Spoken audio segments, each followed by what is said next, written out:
Telangana BJP chief నియామకం ఇప్పట్లో లేనట్లేనా? Party chief పదవి కోసం ఢిల్లీలో లాబింగ్ చేస్తున్న నేతలకు పార్టీ హైకమాండ్ ఎందుకు షాక్ ఇచ్చింది?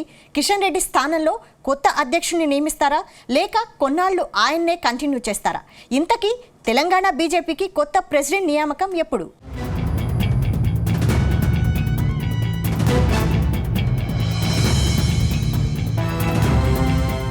పార్లమెంటు ఎన్నికల తర్వాత తెలంగాణలో బీజేపీ మంచి జోష్ మీద ఉంది. రాష్ట్రంలో 8 ఎంపీ సీట్లు గెలవడంతో పార్టీలో నూతనోత్సాహం పుంజుకుంది. ఈ ఎన్నికల్లో పార్టీ 30% పైగా ఓట్లు రావడంతో గ్రామాన కమలం వికాసం కనిపిస్తోంది. ఇదే ఊపును కంటిన్యూ చేస్తే 2028 ఎన్నికల వరకు పార్టీని అధికారంలోకి తీసుకురావచ్చని పార్టీ పెద్దల ఆలోచనగా తెలుస్తోంది. రాష్ట్రంలో ఇతర పార్టీల నేతల వలసలను ప్రోత్సహిస్తూనే పార్టీ కేడర్ను మరింత బలోపేతం చేయాలని అధిష్టానం భావిస్తోంది. ఇందులో భాగంగానే పార్టీకి సరికొత్త జోష్ తెచ్చేందుకు రాష్ట్ర శాఖకు కొత్త అధ్యక్షుడిని నియమిస్తారని ప్రచారం సాగుతోంది.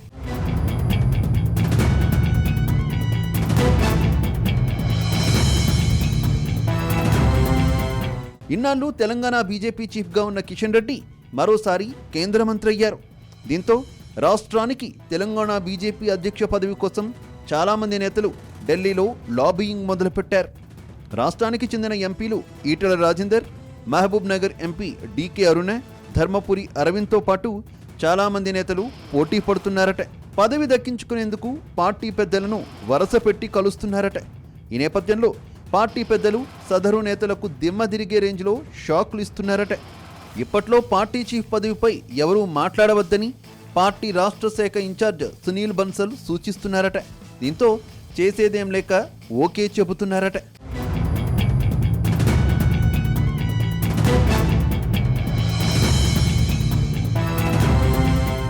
ఇదే సమయంలో పార్టీ కోసం కష్టపడిన నేతలకు పదవులు దక్కుతాయని హైకమాండ్ చెబుతోంది. ఇందులో భాగంగానే కిషన్ రెడ్డి, బండి సంజయ్కు కేంద్ర మంత్రి పదవులు వరించాయని అంటోంది. పార్టీలో కష్టపడిన నేతలకు ఎప్పటికైనా పదవులు వస్తాయని సంకేతాలిచ్చింది. ఈ నేపథ్యంలోనే కేంద్ర మంత్రులుగా తొలిసారి హైదరాబాద్కు వచ్చిన కిషన్ రెడ్డి, బండి సంజయ్కు గ్రాండ్ వెల్కమ్ చెప్పింది.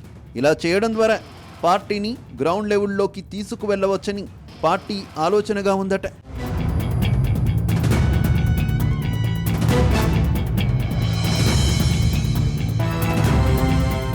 వాస్తవానికి మొన్న జరిగిన పార్లమెంటు ఎన్నికల్లో భారతీయ జనతా పార్టీ 400 ఎంపీ సీట్లు గెలవాలని టార్గెట్ పెట్టుకుంది. కానీ ఆ పార్టీకి ఆశించిన స్థాయిలో సీట్లు రాలేదు. 240 సీట్లకే పార్టీ పరిమితమైంది. కనీస మెజారిటీ 270 సీట్లు దక్కకపోవడంతో ఎన్డీఏ కూటమి పార్టీల అండతో మోదీ ప్రధాని అయ్యారు. అయితే అనుకున్న రీతిలో సీట్లు రాకపోవడంతో పలు రాష్ట్రాలకు అధ్యక్షులను మార్చాలని పార్టీ భావిస్తోంది. అటు జాతీయ అధ్యక్షుడు జేపీ నడ్డా కేంద్ర మంత్రివర్గంలోకి వెళ్లడంతో కొత్తగా జాతీయ అధ్యక్షుడిని నియమించాల్సిన పరిస్థితి ఏర్పడింది. ఈ నేపథ్యంలో కొత్త ప్రెసిడెంట్ పదవి కోసం పలువురి నేతల పేర్లను హైకమాండ్ పరిశీలిస్తోంది. అయితే జాతీయ అధ్యక్షుడి నియామకం తర్వాతే రాష్ట్రాలకు అధ్యక్షుల నియామకం చేయాలని నిర్ణయించినట్టు సమాచారం.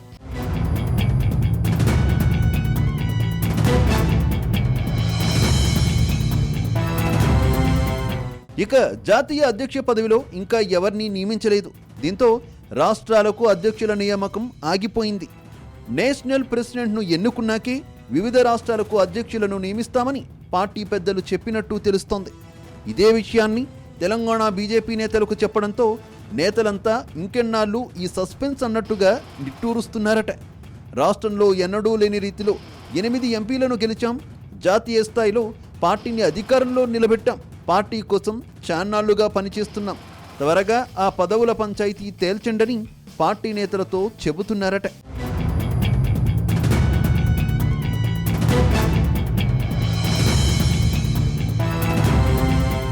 మొత్తంగా తెలంగాణ బీజేపీ చీఫ్ పదవి కోసం మరికొద్ది రోజులు ఆగాల్సిందేనని పార్టీ పెద్దలు చెబుతున్నారు. అయితే ఆ పదవి కోసం ఆరాటపడుతున్న నేతలు మాత్రం రోజురోజుకు పరిస్థితులు ఎలా మారతాయోనంటూ టెన్షన్ పడిపోతున్నట్టు తెలుస్తోంది. చూడాలి మరి బీజేపీ అధ్యక్ష పదవి ఎవరిని వరిస్తుందో.